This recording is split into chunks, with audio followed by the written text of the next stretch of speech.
Welcome back to the Michael Cohen Show on our continued journey to now 500,000 subscribers. Because thanks to you, more than 5,500 people subscribed over the last 24 hours. And let me say this, please continue to be a part of this community. Subscribe, watch, comment, share, do whatever it is that you need to do so that you can be a part of this community, because there's going to be a lot going on. Now, Trump had one of his first public appearances from the White House in the Roosevelt Room yesterday, where he spoke with reporters. And I want to start with a clip where a reporter asked Trump if he will continue to sell his crypto coin now that he is in office. We're talking about a crypto coin being sold by the now president of the United States of America.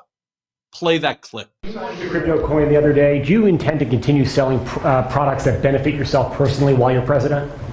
Well, I don't know if it benefited. I don't know where it is. I don't know much about it other than I launched it. I heard it was very successful. I haven't checked it. Where is it today? Hey, you made a lot of money, sir. How much? Several $billion, it seems like, in the last several days. Several billion? That's peanuts for these guys. I'm not so sure that that's funny, or that the average American will find something like that funny, right? Because he's comparing himself to some of the richest people in the world. And I don't understand why not just answer the question. Presidents generally divest themselves out of investments for a reason, so that there won't be a conflict, that nobody will ever have any access to him as a result of their participation in a business owned by the presidency. It's just so crystal clear. Now, Trump was then asked that after pardoning 1,500 January 6th insurrectionists, the J6ers, as they call themselves, will there be a place in the political conversation for members of the Proud Boys or the Oath Keepers? Play that clip. So we'll be making that. Yeah, please. Mr. President, the leaders of the Proud Boys and the Oath Keepers were freed following their pardons yesterday. At the time, back in 2021, you urged them to stand back and stand by. Is there now a place for them in the political conversation? Well, we have to see they've been given a pardon. I thought their sentences were ridiculous and excessive. One of the guys took down a flag that was an anti-American flag, and he was given years in jail. I don't know the exact number, but he was given many years in jail. I thought it was very excessive. And at least the cases that we looked at, these were people that actually love our country, so we thought a pardon would be appropriate, yeah. They didn't look at individual. They blanket pardoned or commuted the sentence of every single person. And my understanding is that the person who took down that flag actually used it to beat a police officer. Now, a reporter then asked Trump why he pardoned even the violent J6ers when J.D. Vance, when his vice president, had said earlier that they would not do that. Play that clip. More than 400 of the people that you pardoned, though, assaulted officers. So I want to ask you about the Vice President, J.D. Vance. He said, this is a week ago, he said, if you committed violence on January 6th, obviously you should not be pardoned. Why is your Vice President wrong? Well, only for one reason. They've served years in jail. They should not have served, and they've served years in jail, and murderers don't even go to jail in this country. And we had 1,500. We have 16 under review. As you know, we commuted about 16 of them because it looks like they could have done things that were not acceptable for a full pardon. But these people have served years of jail. Their lives have been ruined. And in many cases, listen to me for a second. Stop interrupting. They've served years in jail. And if you look at the American public is tired of it. Take a look at the election. Okay. Later, Trump then deflects a question about his pardons. Play that clip. We'll take a few questions if you want. Can I ask you about some of the executive orders? You would agree that it's never acceptable to assault a police officer. Sure. Right? So then if I can, among those you pardoned, DJ Rodriguez, he drove a stun gun into the neck of a DC police officer who was abducted by the mob that day. He later confessed on video to the FBI and pleaded guilty for his crimes. Why does he deserve a pardon? Well, I don't know. Was it a pardon? Because we're looking at commutes and we're looking at pardons. Okay, well, we'll take a look at everything. But I can say this. Murderers today are not even charged. You have murderers that aren't charged all over. You take a look at what's gone on in Philadelphia, take a look at what's gone off in LA, where people murder people and they don't get charged. These people have already served years in prison, and they've served them viciously. It's a disgusting prison. It's been horrible. It's inhumane. It's been a terrible, terrible thing. I also say this, you go to Portland, where they wrapped police officers, shot police officers, nothing happened to anybody. You go to Seattle, where they took over a big chunk of the city and people died. Portland, a lot of people died. Wait a minute. And you go also, take a look at Minneapolis, because I was there and I watched it. And if I didn't bring in the National Guard, that city wouldn't even exist today. People were killed and nobody went to jail. So these people have already served a long period of time, and I made a decision to give a pardon. Joe Biden gave a pardon yesterday to a lot of criminals. These are criminals that he gave a pardon to, and you should be asking that question. Why did he give a pardon to all of these people that committed crimes? Why did he give a pardon to the J6 Unselect Committee when they burned and destroyed all documents which showed that they did what was wrong, not me? Wait a minute. Why did they give a pardon to all of his relatives, his brother who made millions of dollars, to all these different people? He gave pardons. That's the question you should be answering. All right. Let's even assume for a quick second that Biden's brother made millions of dollars. I don't know, 2 seconds earlier, you heard Trump's making billions off of a Bitcoin. But putting all that aside, let's even assuming that that's true. That's a financial crime. Joe Biden's brother didn't go ahead and take a stun gun, a taser, and shove it into the neck of a police officer who was telling you cannot go into the Capitol because right now they are certifying election results. You know, there is an answer that Trump can give that can actually explain. Maybe you won't agree with it, but there are answers that he can give.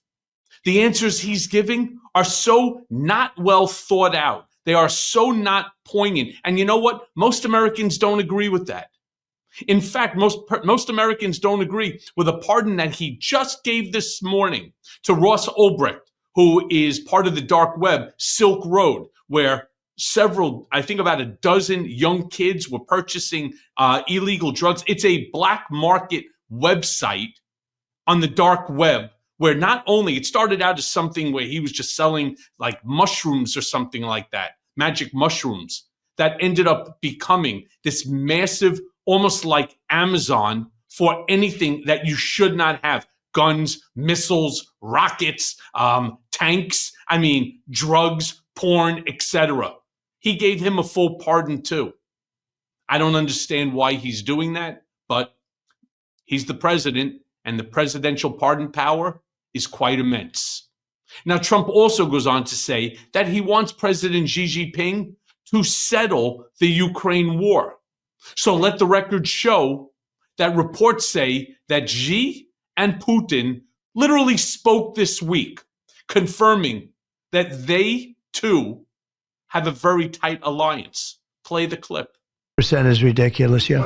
You asked President Xi in your conversation about Ukraine. Did you ask him to get involved in helping settle that? Could you tell us about that? I did, yeah. I said, you ought to get it settled, because he's not done very much on that. He's got a lot of power, like we have a lot of power. I said, you ought to get it settled. We did discuss it, yeah.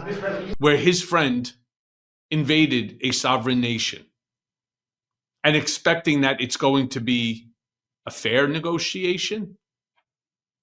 Trump then turns to speak about California and Los Angeles, saying that California is pumping water into the Pacific Ocean, which of course is why the wildfires are continuing to burn. Play the clip.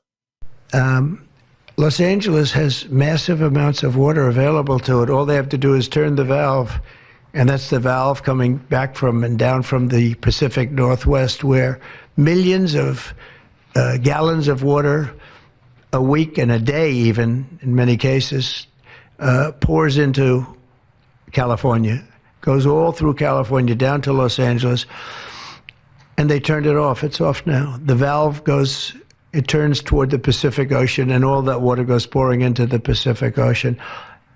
If they did what I told them to do, they wouldn't do it because politically they didn't think it was good. I think it's great politically. I think they're dead politically. What they've done, they've destroyed the city. He then goes on to falsely claim that Beverly Hills has burned to the ground and that rich people love to shower. Play that clip. People are crazy.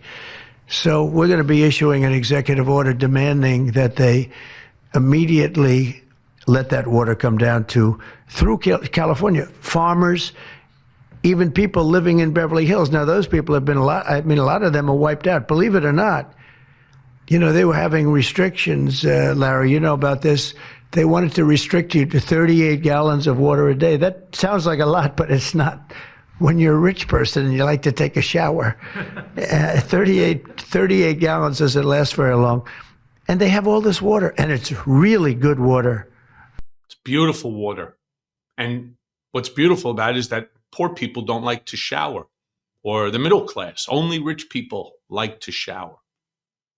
Finally, Trump is then asked if he has TikTok on his phone. And he, of course, says no, he does not. But that he may download it. Well, there's a problem with that, sir. Since the ban on Saturday night, TikTok is actually no longer available in the App Store. Play this clip. Thank you. Question, do you have TikTok on your phone? No, but I think I might put it there. I think I'll get it right now. By the way, again, we won the young vote. I think I won it through TikTok. So I have a warm spot in my heart for TikTok. Okay? Thank you. Thank you. Or maybe because his conversations and his comments that the United States, or possibly he, are going to own at least 50% of TikTok, maybe 51%. And that way it'll lift the ban, because without him doing such a thing, TikTok is valueless. Let me say this. There is much that Donald Trump could or could have said at that Roosevelt Room meeting that made sense not just to, again, his MAGA supporters, but to everyone. There's not 100% inaccuracies going on there, or at least the topics. But for whatever the reason is, he always decides that he's going to take this position where it's a fight. It's us versus you. It's us versus them. And that's not unity, which is something that he pledged to try to do in this term during the inauguration. And that's why I say this community is so important. It's why I say, please subscribe, share, watch, comment, so that we can all be part of this conversation. And again, it's just important. And as always, thanks for listening. Hey, everyone. First of all, thanks for watching. I mean, we're going to be posting daily episodes with reactions and talking about politics. We'll be talking about everything, in fact. So please like and subscribe. Join us on this journey.